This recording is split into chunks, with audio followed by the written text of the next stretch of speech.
Bwana Yesu asifiwe. Tunamshukuru Mungu ametuamsha salama Jumatano ya leo, na niukaribishe kwenye kipindi hiki cha Pambazuko, anza siku na Mungu. Na kabla sijaanza ni kuombe, unaweza kuchukua nafasi kumkaribisha mtu mwingine, kushare link na magrupu mengine ili kwamba sote tufikiwe na huduma hii. Na naomba tuombe. Baba mwema, mfalme wa amani, Mungu uliyetulinda kwa mapenzi yako hata kufikia Jumatano ya leo, ninakuja mbele zako Bwana, ninaomba toba na rehema kwa ajili yangu na kwa ajili ya kila anayeshiriki ratiba hii Bwana. Asante kwa mapambano ya usiku kucha. Na sasa Mungu wetu, tunapokuja kusimama mbele zako asubuhi ya leo kwa ajili ya neno na maombi, tujalie Bwana tupate kibali mbele zako kwa ajili ya mapambazuko na malango ya siku ya Jumatano. Kwa Kristo Bwana wetu tunaomba na kuamini. Amen. Mstari ambao natamani tutazame asubuhi ya leo, tutaangalia mstari wa Injili ya Luka mtakatifu sura ya 22 aya 20 na Mathayo mtakatifu sura ya 26 aya 28. Ile Injili ya Luka sura ya 22 aya 20 nasema, kikombe nacho vivyo hivyo baada ya kula akasema, kikombe hiki ni agano jipya katika damu yangu inayomwagika kwa ajili yenu. Na Mathayo mtakatifu sura ya 26 aya 28 inasema, kwa maana hii ndiyo damu yangu ya agano jipya imwagikayo kwa ajili ya wengi kwa ondoleo la dhambi. Nimetamani sana asubuhi ya leo tuangalie juu ya kazi ya damu ya Yesu. Kazi ya damu ya Yesu kwenye maisha yetu, katika kusamehewa dhambi zetu, kufutiwa makosa yetu na kutengwa mbali na uovu na dhambi na makosa. Biblia inasema kwenye Injili ya Luka juu ya namna ambavyo damu ya Yesu, akisema kwamba kikombe nacho vivyo hivyo baada ya kula akasema, kikombe hiki ni agano jipya katika damu yangu inayomwagika kwa ajili ya wengi. Kwa hiyo natamani tuone jambo hapa juu ya damu ya Yesu inavyotumika katika kusafishwa kwa dhambi zetu, lakini pia namna ambavyo damu ya Yesu unaweza kuitumia kwenye eneo lako kwa ajili ya kuondoa kila uovu, uchawi, uganga, mikosi na uharibifu wa adui kwenye eneo linalokuzunguka. Sasa tuangalie vitu hivi vichache hapa. Ukisoma ile Injili ya Luka inaeleza jambo hapa, ikisema kikombe nacho vivyo hivyo baada ya kula akasema, kikombe hiki ni agano jipya katika damu yangu. Agano jipya katika damu yangu. Kama kikombe cha damu ya Yesu kinasimama kama agano jipya, basi tujue ya kwamba kinasimama kwa ajili ya kuondoa agano ambalo lilitangulia kwenye maisha ya mtu. Kwa hiyo kama yeye naye anaamua kuitoa damu yake iwe mahali pa kusaini agano jipya, tujue ya kwamba kuna damu zilitangulia kutolewa ambazo ziliwaingiza watu kwenye maagano mengine. Kuna agano umeliingia ama kwa kujua au kutokujua, lakini ni damu ambayo ilikuingiza kwenye agano fulani. Kwa hiyo sasa, anapokuja Yesu ili akutoe kwenye hilo agano, kwenye hivyo vifungo, kwenye hiyo taabu, kwenye hizo dhambi, naye pia anakuja na kikombe cha damu, ili kwamba kwa kuwa walikuingiza kwa damu, naye pia akununue kwa damu. Kwa kuwa walikuuza kwa damu, naye pia akununue kwa damu. Nanyi mnajua hapa, katika asili ya maisha yetu, wengi tumeshaenda kwa waganga wa kienyeji kuaguliwa. Unaenda huko na kuku na mbuzi, nategemea na aina na level. Lakini iwe ni kuku, iwe ni mbuzi, iwe ni ng'ombe, whatever, lakini kinachotafutwa ni damu ambayo itakuingiza kwenye agano fulani. Sasa angalia, unaenda huko kwa hawa watu, wanamwaga hiyo damu, wanamkata huyo mnyama au wanamuua huyo mnyama, wanaimwaga damu yake, na ile damu inakuingiza kwenye agano fulani na miungu fulani. Sasa angalia, unapita mahali ambapo unafika mahali unapita kwenye taabu, kwa sababu ile miungu ulioingia nayo kwenye agano inakufuatilia. Ama uendelee kuitolea ile sadaka, na kwa kuwa hujafanya hivyo, imeleta shida kwenye familia yako, magonjwa, umaskini, vifungo na kila aina ya mahangaiko. Kwa sababu gani? Umeamua kuacha hiyo miungu na kuifuata miungu mingine. Bwana Yesu asifiwe. Bwana Yesu asifiwe. Sasa ndipo Yesu anaposimama kusema ya kwamba kama waliingia kwenye maagano mengine, mimi naja na kikombe cha agano jipya, agano ambalo litakutoa katikati ya maumivu na mateso na magonjwa na kuonewa na umaskini na kuingia kwenye uhuru wa maisha yako. Anasema inayomwagika kwa ajili ya wengi. Kwa hiyo kumbe, damu ya Yesu unaweza kuimwaga kwenye area yako ili iondoe uovu, uharibifu, dhambi, makosa na kila aina ya uadui wa adui.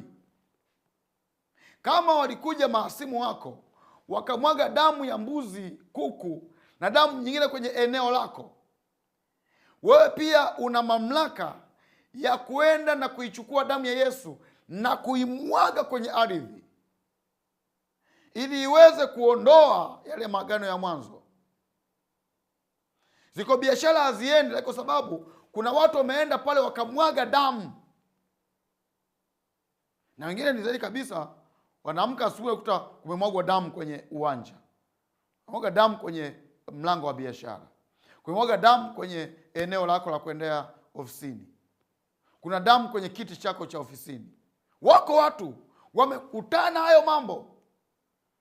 Unaingia ofisini, mezani kuna damu zimwagika, kuna matone ya damu. Kwa hiyo nikwambie, ukiona damu imenyunyizwa popote pale, hakuna damu inaenda isiyo na maelekezo. Na ndio maana anasema sasa, kumbe tunaweza kuitumia damu ya Yesu tukaimwaga kwenye ardhi zetu, kwenye ofisi, kwenye maeneo yetu ya biashara, kwenye maeneo yetu ya familia, ile damu iweze kuziondoa zile damu nyingine. Na ndio maana hiyo Injili ya Mathayo sura ya 26 anasema, kwa maana hii ndiyo damu yangu ya agano imwagikayo kwa ajili ya wengi kwa ondoleo la dhambi. Kumbe damu tunaweza kuiachilia ikaondoa dhambi. Na dhambi ni mlango wa mateso. Sasa angalia, kule mwanzo tunaweza kuimwaga damu kwenye eneo kuondoa maagano. Na watu wengi leo tunateswa na maagano yaliyotangulia. Ama uliofunga wewe, ama ukoo, ama familia, ama watu tu wameamua kukufungia agano. Kwa hiyo kwa damu ya Yesu tukaichukua, tukaimwaga kwenye area ili kuondoa maagano ya uharibifu. Sasa angalia pia kwenye Mathayo. Pia kumbe damu ya Yesu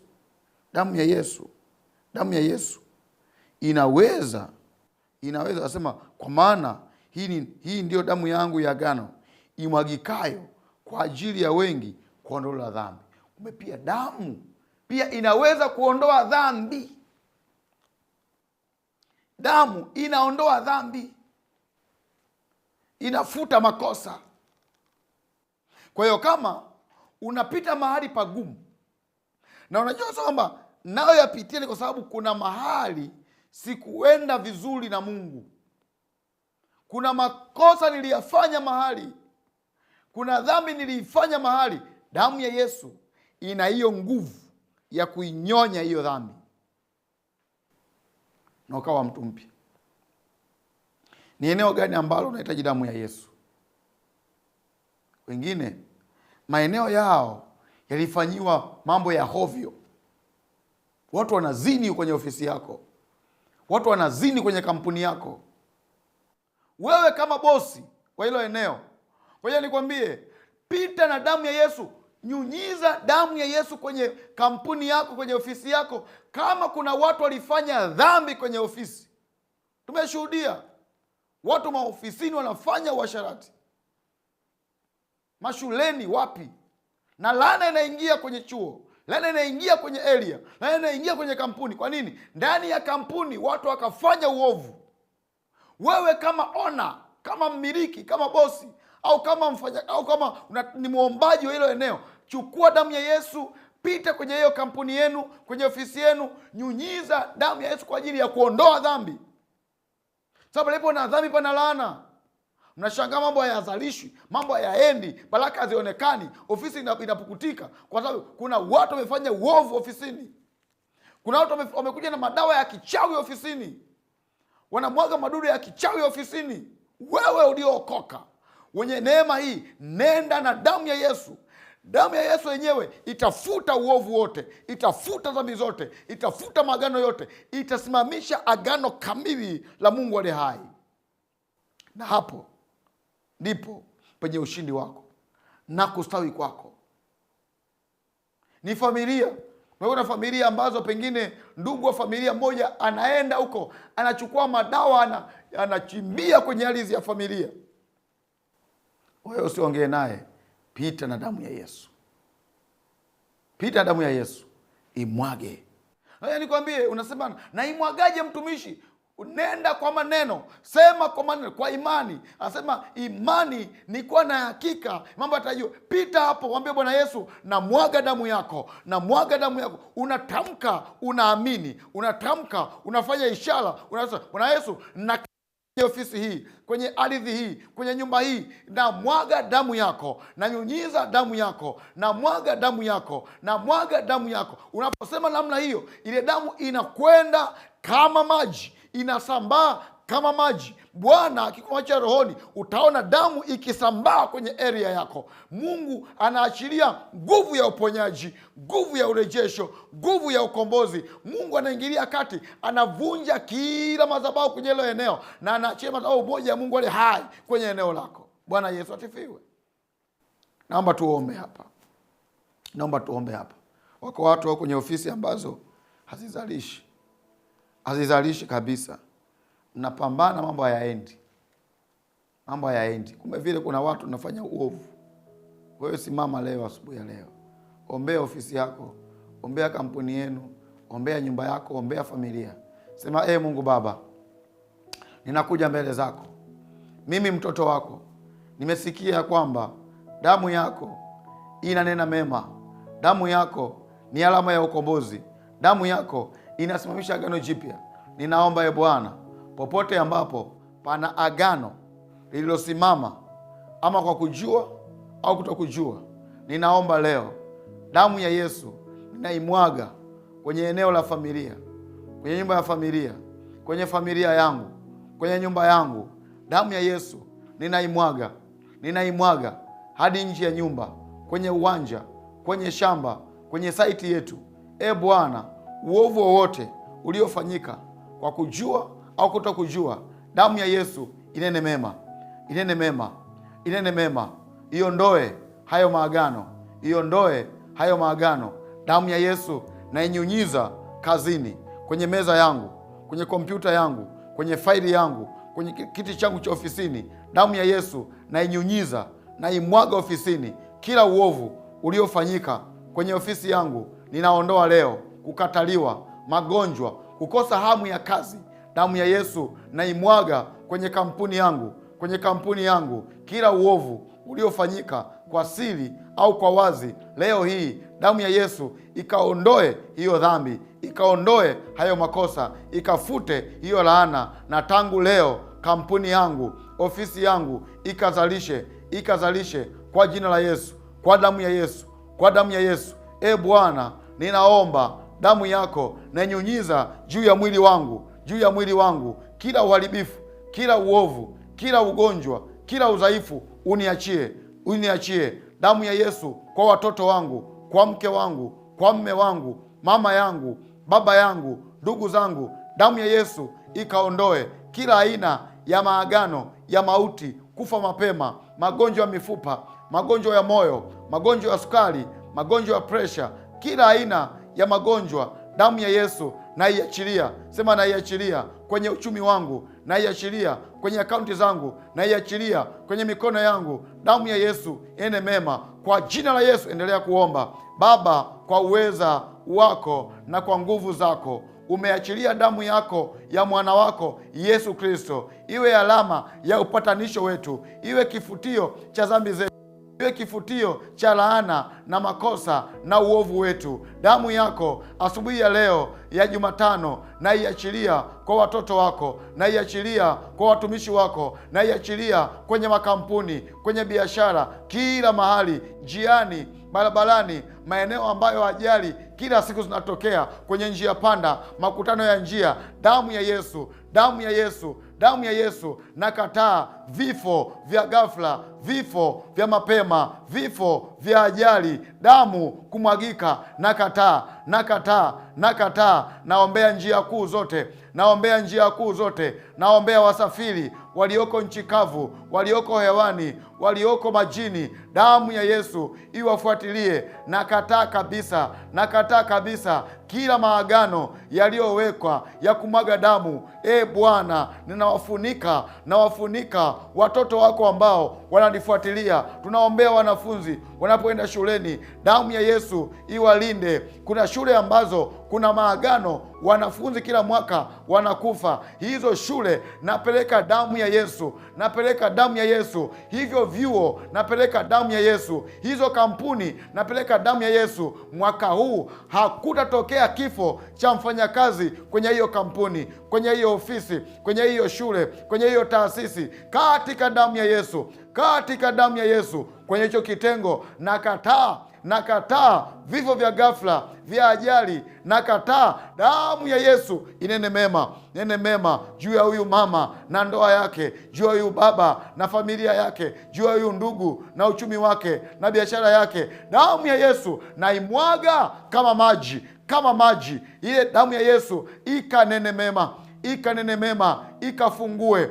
ikafungue, ikaweke huru kwa damu ya Yesu. Asante Bwana kwa uweza wako, asante Bwana kwa nguvu zako. Nami Mungu li hai, naachilia damu ya Yesu kwenye siku ya leo ya Jumatano. Malango ya leo yawe wazi. Damu ya Yesu naiachilia lango la alfajiri, lango la alfajiri, pambazuko, pambazuko la Jumatano. Damu ya Yesu, damu ya Yesu lango la mchana, damu ya Yesu lango la alasiri, damu ya Yesu lango la jioni, lango la usiku. Damu ya Yesu Kristo. Tunakataa taarifa mbaya, tunakataa kuonewa, tunakataa mauaji. Tunaombea Watanzania, tunaombea Watanzania, tunaliombea kanisa, tunaliombea kanisa. mababa wa imani, mababa wa imani, tunaombea waombaji, tunaziombea familia zetu kwa jina la Yesu Kristo. Neema ya baraka, neema ya kufanikiwa, neema ya kuongezeka iende nasi Bwana. Jumatano ya leo iwe ya baraka. Bwana akutetee, Bwana akupiganie. Wewe ambaye una mashauri, una kesi, Bwana akutetee, Bwana akutangulie. Asubuhi yako ikawe na ushindi. Wewe ambaye unatafuta kazi, Bwana akutangulie. Damu ya Yesu ifunike vyeti vyako, ifunike CV yako. Damu ya Yesu ikutangulie pale ofisini kwenye interview. Ninakuombea baraka za Bwana tembee na wewe, usikose kazi mwaka huu, usikose ajira mwaka huu. Na kuombea mwanafunzi, mara kadhaa umesap, mara kadhaa umedisco. Mwaka huu mwanangu, nenda ukapata liwadi yako, nenda ukagraduate katika jina la Yesu Kristo. Na kuombea mama ambaye ni mgonjwa muda mrefu, upo kitandani, neema ya Kristo ikujilia hapo ulipo, hospitali, nyumbani, mahali popote pale. Neema ya Kristo, neema ya uponyaji ukujilie mpaka nje ya nchi. Huo ugonjwa ukuachie, huo udhaifu ukuachie. Madaktari waone chanzo cha tatizo, wapate dawa za kutibu, na dawa yenyewe ni damu ya Yesu, ni damu ya Yesu. Pokea damu ya Yesu mwanangu, pokea damu ya Yesu wewe mama, pokea damu ya Yesu wewe baba, wewe bibi, wewe babu, pokea damu ya Yesu uwe mzima. Mauti isitajwe kwenye malango yako kwa jina la Yesu Kristo. Kwa damu ya Yesu Kristo, neema ya Mungu ikufunike, neema ya Bwana ikufunike. Uwe na siku yenye baraka, siku yenye kibali, siku yenye ushindi. Bwana kutangulie, Bwana kutetee, damu yako ikusemee mema katika jina la Yesu Kristo. Akubariki Mwenyezi Mungu Baba na Mwana na Roho Mtakatifu. Amen. Asante kwa ajili ya neema hii, na mimi nakutakia baraka za Mungu kwenye siku hii. Endelea kushare maombi na mtu mwingine, tumia mtu mwingine, na endelea kualika watu wengi zaidi. Usiache kusubscribe, usiache kulike, usiache kucomment. Tuna namba inapita hapo, unaweza kupeleka na maombi yako pia. Kama kuna jambo lolote la kutaka ushauri, namba inapita hapo chini, unaweza ukapiga hiyo namba kwa ajili ya ushauri. Mungu akubariki. Na kuletea kipindi hiki ni mimi mtumishi wako Father Herman Ben Madare, kasisi msaidizi wa kanisa Anglikana la Bartolomayo hapa Ubungo. Shalom, shalom, uwe na siku njema. Asante.